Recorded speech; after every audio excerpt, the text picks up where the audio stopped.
Yalah tu. Siapa yang nak ambil kan? Atuk juga.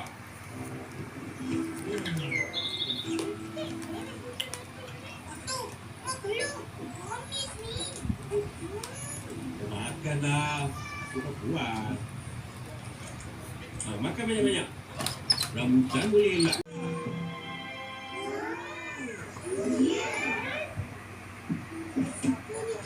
Durian dari busur atuk lah. Dua, tiga. Dua saja. Makan cukup untuk saya. Ayah, cukuplah jadi. Makan banyak dulu. Nanti penuh kepala.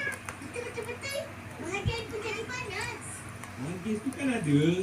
Kau makan manggis tu, sejuklah badan kau.